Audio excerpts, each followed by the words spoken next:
My fiancée texted from her bachelorette party, accidentally slept with my ex. We're getting back together and I am keeping the ring for future. I replied, thanks.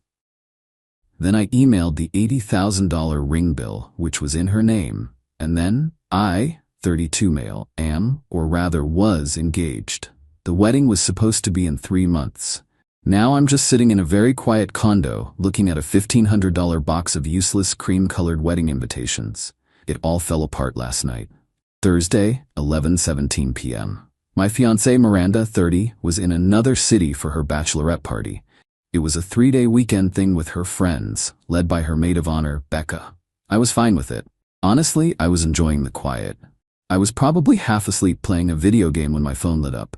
It was a text from Miranda. Miranda, hey, so this is super awkward lol, but I ran into Julian. Ended up back at his hotel and we accidentally slept together. It just made me realize I'm not over him. We talked all night and we're getting back together. Sorry this is so last minute. We're flying to the coast tomorrow, so I won't be back. I stared at that. Accidentally slept together. Mo. Sorry this is so last minute. My stomach didn't drop. I didn't get angry. It was cold. Like my entire circulatory system just got an anti-freeze flush. I read it 3 or 4 times. Then the follow-up text came through as I was still processing the first one. B2W, I'm keeping the ring. It's a clean break gift, and I can probably use it for my future with Julian. Don't try to contact me, it's better this way. Becca will swing by for my stuff sometime next week. I am keeping the ring for future.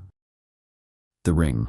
The $80,000, 3.5 carat custom-designed monstrosity she'd picked out. The one she insisted on. And this is the part where the story gets specific. Miranda is obsessed with appearances, credit, and status. She has a decent job in luxury branding, but her spending is astronomical. When we went to the jeweler, a very high-end exclusive place, she had a plan. Leo, darling, she'd said, it's my ring. I want it on my credit. I'm building my portfolio, and a high-limit revolving line from a place like this looks incredible. I, being the supportive, trusting idiot, agreed. She opened the store's credit line, in her name only. The $80,000 charge hit her account. The agreement was simple. It was her debt, her status item, but I, as her fiancé, would gift her the monthly payments. I set up a recurring $2,500 month payment from my bank account directly to her jeweler credit line. We'd been paying it for 4 months. I looked at her text again. I am keeping the ring. I typed back one word. Me thanks. She must have been confused by that, but I didn't care. I opened my banking app, found the recurring payment of $2,500 labeled Miranda Ring, canceled it, effective immediately. Then I opened my email. I pulled up the most recent statement from the jeweler. I attached the PDF to a new message to Miranda. Subject, our arrangement body. Per your text, our arrangement is over. This is all yours now. Thanks. I hit send. Then I got to work. It was almost midnight, but I felt wide awake. Condo. We live in my condo. I bought it 5 years before I met her. My name is the only one on the deed and the mortgage. She pays me a small, under-market rent for her half of the utilities. I changed the smart lock code on the front door. Lawyer. I emailed a lawyer my brother used for his divorce. Need immediate consultation re broken engagement, cohabitation, and asset protection. She is not on the deed. She has left the state with her ex. Please call me. Wedding. I opened our shared wedding spreadsheet. Caterer, $20,000. Venue, $30,000. Band, $8,000. We'd already paid non-refundable deposits on all of them, totaling around $15,000, all from my accounts. That money is just gone. Vaporized. I spent an hour emailing every single vendor. Per the dissolution of my engagement, I am canceling the event scheduled for date. I understand all deposits are non-refundable as per our contract. Please confirm cancellation. The only shared thing we had was a streaming service bundle, which was in my name. I logged out all devices and changed the password. By 2 a.m., I was done. I looked at the box of invitations on the dining table. I picked it up, walked it to the building's recycling chute, and dropped it in. I slept for 3 hours. Woke up, made coffee, and saw my lawyer had already replied, asking for a 9 a.m. call. The silence in the condo feels good. But I'm out $15,000 in deposits, plus the $10,000 I'd already paid towards her ring. It's a $25,000 lesson in trusting the wrong person. But the real show, I suspect, hasn't started. The next ring payment is due in 5 days. She's currently on a plane to the coast with Julian, probably admiring her $80,000 ring, not realizing her credit line is about to send her a very polite, very firm payment due notification. And I'm just waiting. Update 1: It's been 6 days. The quiet period is officially over and the entitlement has made landfall. My lawyer Alex has been fantastic. He confirmed that since she's not on the deed, she has 0 rights to the condo. She is a tenant at will. And since she sent a text message stating her intent to not return, she essentially abandoned her tenancy. He still advised sending a formal certified letter to her last known address, my condo, and her parents' address, giving her 30 days to retrieve her documented belongings or they would be considered abandoned. We did that immediately. The first 5 days were blissfully silent. I dealt with the fallout. I called my parents and my brother. They were shocked, then furious, then supportive. My mom cried a little, not for Miranda, but for the $15,000 deposit I lost. Then came Tuesday, payment due date. I was at work, trying to focus on a quarterly logistics report, when my phone started vibrating on the desk. It was Becca, the maid of honor. I let it go to voicemail. Voicemail: Leo, hey, so Miranda is having some kind of issue. Her card got declined at dinner, and she got some email from the jeweler saying her payment is late. She's freaking out. She said you always pay it. Did you forget? Can you just pay it? This is really embarrassing for her. Julian had to pay for dinner. Call me. Embarrassing for her. I deleted the voicemail. An hour later, Miranda's mother, Celeste, called. I knew I had to take this one. Celeste is a piece of work. Leo, darling, she started, her voice full of fake sugar. I'm hearing some very confusing things from Miranda. She's on her trip, just relaxing before the big day. Celeste, I cut her off. There is no big day. Miranda ended our engagement via text message last Thursday. She's with her ex, Julian. The line went silent for a solid 10 seconds. Well, she finally said, her voice turning sharp. That's a discussion for later. The immediate problem, Leo, is that you seem to have forgotten a payment. Miranda is very distressed. She got a notification about her credit. You know how important her credit is. You need to fix this now.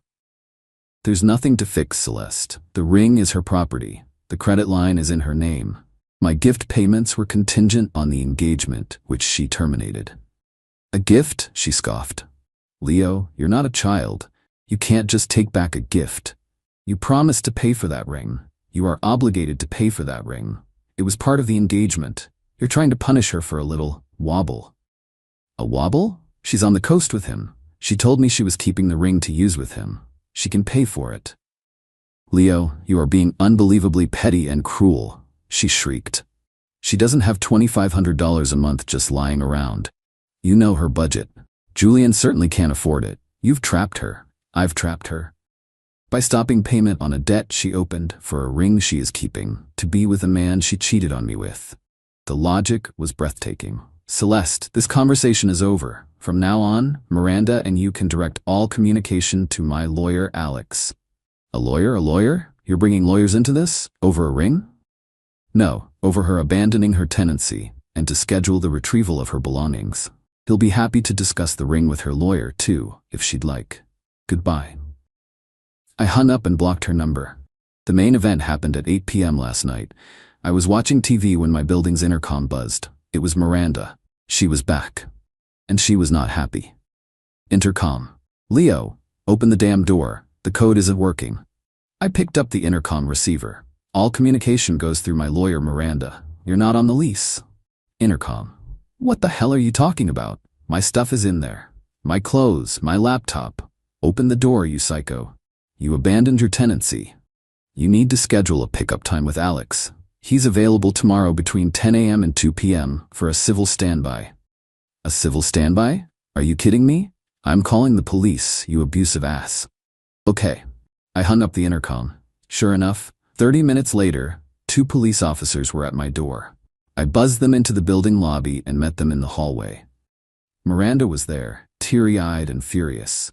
Julian was with her, looking smug and holding her hand. Sir, we got a call about an illegal eviction, the older officer said, looking tired.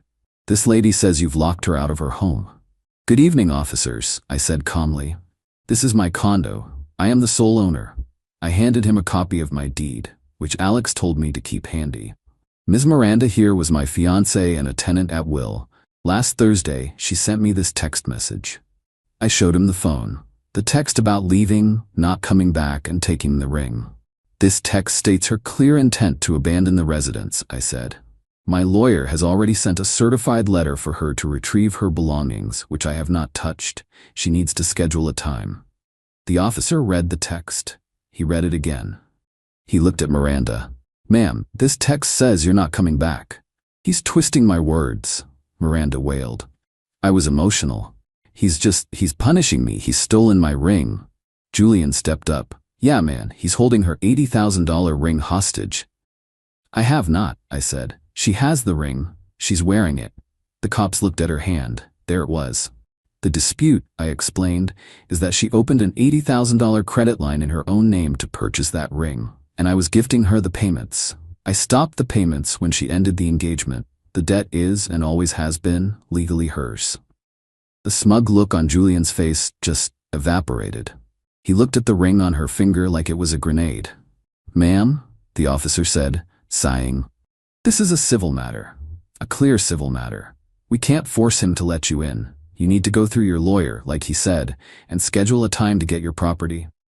We can be present for that to ensure there's no trouble. So I'm homeless? She shrieked. You're staying with me, babe, Julian muttered. But he looked sick. You need to leave the property, ma'am, the officer said. This is his home, not yours. They left. Miranda shot me a look that could curdle milk. As they walked to the elevator, I heard Julian hiss at her. The debt is in your name? You told me he bought it for you. The elevator doors closed. So now she's with Julian, who clearly didn't sign up for an $80,000 debt. The late fees and interest are already piling up. Her credit is about to be torpedoed, and she has to hire a lawyer just to get her designer shoes back. I'm still out $25,000. But watching Julian's face when he realized his new girlfriend's asset was actually a massive, high-interest liability, that was worth at least $5,000. Update 2. It's been 2 weeks. The escalation has moved from shouting in the hallway to the cold, passive-aggressive warfare of lawyers' letters, and the entitlement has reached levels I truly didn't think were possible. First, the dirty tricks that Alex had warned me about began, but not the ones I expected. No social media blasts, no calls to my boss. Miranda is too image-conscious for that. Her attacks were more insidious. Trick 1. The mail fraud. A few days after the police incident, I started getting her mail. Mountains of it. She'd clearly gone online and changed her address for everything back to my condo. Credit card statements, plural, fashion catalogs, subscription boxes. It was a deliberate attempt to re-establish tenancy, a paper trail to prove she lived here. Alex's response was simple. We bundled everything, unopened, into a large box. Wrote, "Return to sender. Recipient does not reside at this address on everything," and mailed it back. We also sent a formal letter from Alex to her, CO her parents' address, where she's apparently staying, stating that any further mail sent to my address would be considered harassment and we would file a formal complaint. Trick 2. The sympathy play. I got an email from our wedding photographer. Dear Leo, I was so terribly sorry to hear about the cancellation. I've been in touch with Miranda, and she explained the situation and how you've been struggling. As I know, the $2,000 deposit is non-refundable. I'd like to offer a compromise. I can credit that $2,000 towards a new beginnings photo shoot for Miranda and her new partner. She seems so happy, and I just want to support her during this difficult transition. She had called our vendors, played the victim, and was trying to transfer my lost deposit to a photo shoot with Julian. Alex shut this down with a single email. My client's deposit is not transferable to Miss Miranda or her new partner.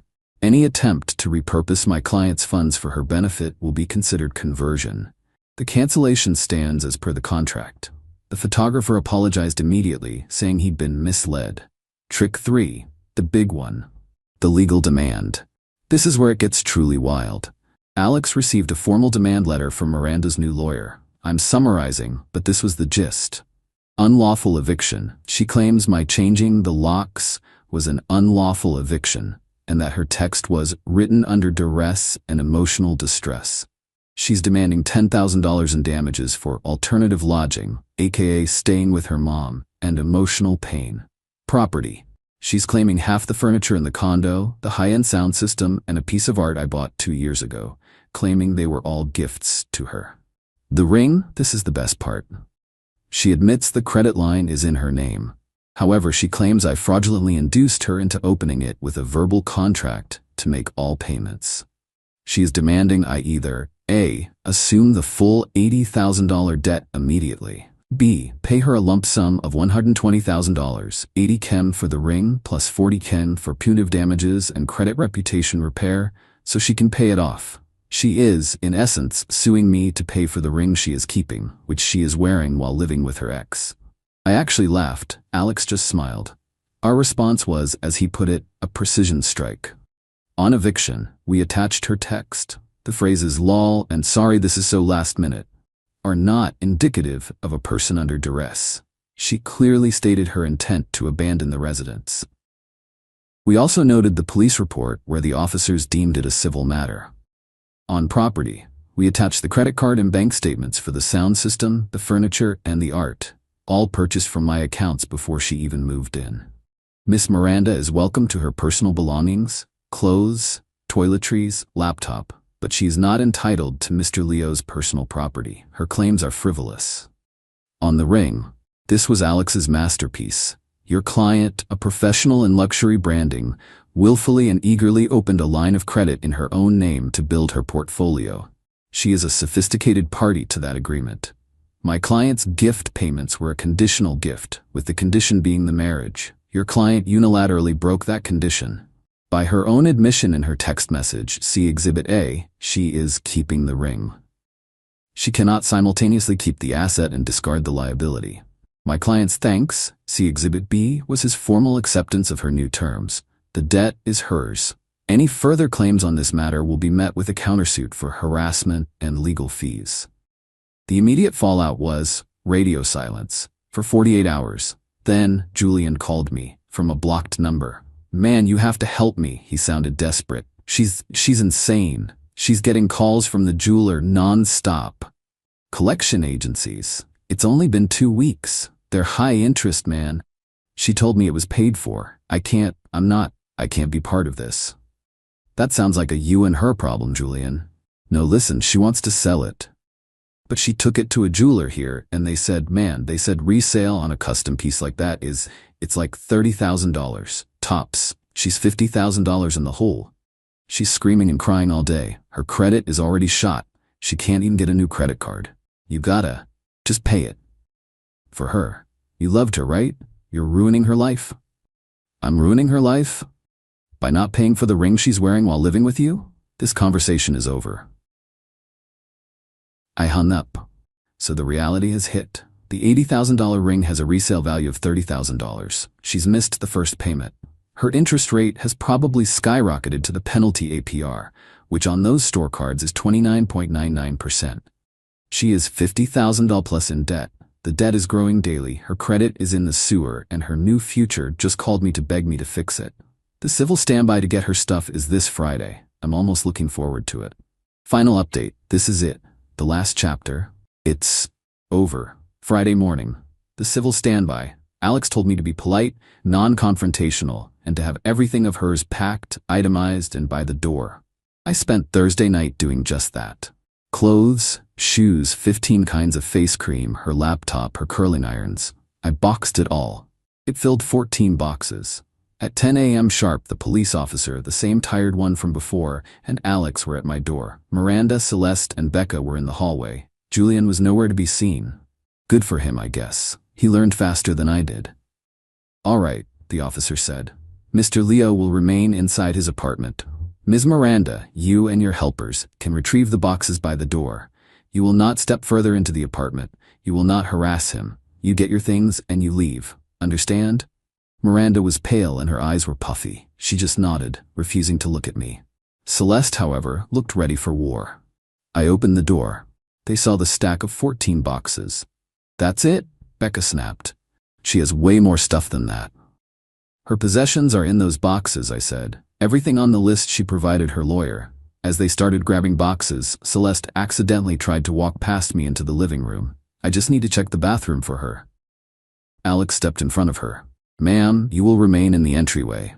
This is ridiculous, Celeste snapped. He's probably kept all her valuable things. Like what? I asked.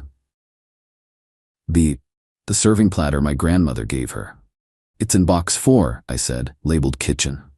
Miranda was silent, just grabbing boxes and hauling them to the elevator. But as she grabbed the last one, a small box with her jewelry, the non-ring kind, and makeup, she stopped. She finally looked at me. You did this, she whispered, her voice shaking with rage. Did what, Miranda? You planned this. You knew I'd be ruined. You let me take on that debt. I was stunned. I let you? Miranda, you insisted. You demanded it. You told me it was for your credit portfolio. You should have stopped me, she shrieked, and the tears started. You knew I couldn't afford it if you set me up. You set me up to fail. I set you up by agreeing to your plan and making the payments for you. You were supposed to love me. You were supposed to take care of me. Even if I messed up. You're a monster.